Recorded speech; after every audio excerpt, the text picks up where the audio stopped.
This is the best Transformers movie ever. What's up, guys, and welcome to Transformers 1 review.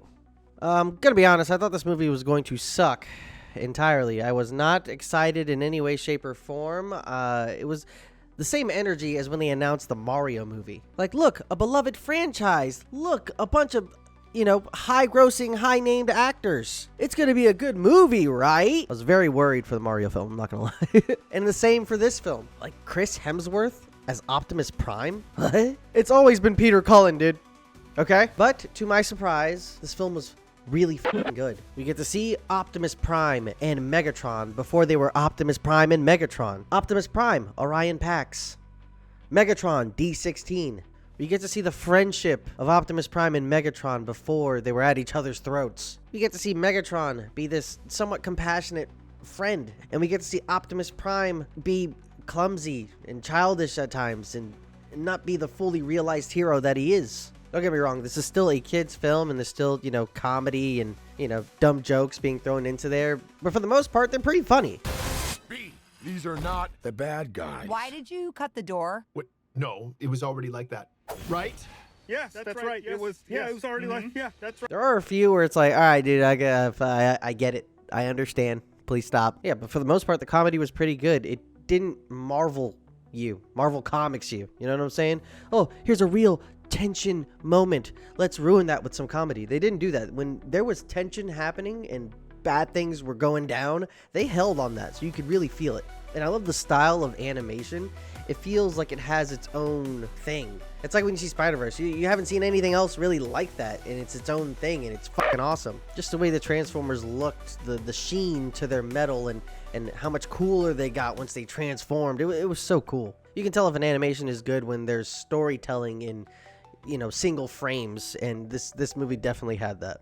And back to the voice acting. I was really fucking worried. Chris Hemsworth as Optimus Prime, dude. Like, what are we... It's Peter Cullen, okay? And for sure, I only heard Chris Hemsworth for a majority of the film, but for some reason it fit. It felt like, okay, this is all right. It's not the worst thing ever. Like Chris Pratt as Mario. You were like, what in the fuck are we doing here? But it worked in the film. It just works. Megatron, I wasn't too worried about. Megatron's voice has been changed, a few times to work for the film that it's in, and I feel like Brian T. Henry hit it on the nose with Megatron. And really, for both of them, at the beginning of the film, you could hear the tonal shift throughout the film as they learn things and situations go down and they become who they are. It's so cool. We could have built the future together. I don't think so. Keegan-Michael Key as Bumblebee was hilarious. At times a little annoying. I wish he was a little more serious, but, comedic relief in crazy situations. I get it. I understand. He was Toad and now he's Bumblebee, dude. He's kind of killing it right now. Scarlett Johansson as Alita 1. I f***ed with it, dude. Black Widow and Thor together. And I didn't really pay too much attention to the cast. I just saw that there was a trailer. I saw the one trailer and I saw that Chris Hemsworth was Optimus Prime. I saw that Brian T. Henry was Megatron. And I was like, all right, that's it. I didn't know about Scarlett Johansson. I didn't know about Keegan-Michael Key. I didn't know about John Hamm as Sentinel Prime. I didn't know about Lawrence Fishburne being in the film. Like, it had a pretty decent cast. Steve Buscemi's Starscream. Like, what? In the film, I didn't hear some of these voices. Like, they encapsulated their character. It was like in the after credits where I was like, oh my god, he was in this film. What the f, dude? The pacing of this film felt fantastic. It didn't feel rushed. It didn't feel too slow. It didn't have 17 different endings. It was just right, dude. The score to the film was pretty decent. There were moments where I didn't even notice the score, but there were moments where the score was everything.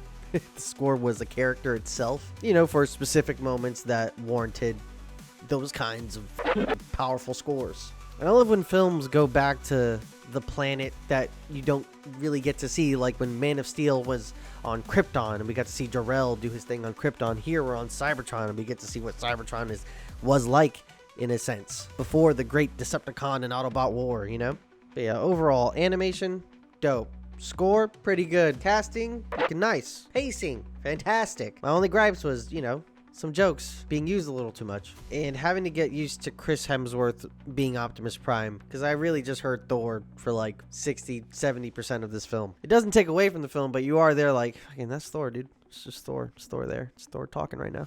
So yeah, I give this film a More than meets the eye. out of 10. Yeah, I thoroughly enjoyed this film. I give it an 8.7 out of 10, which is really good. And I really hope they make a sequel. And the way they ended it, they definitely can.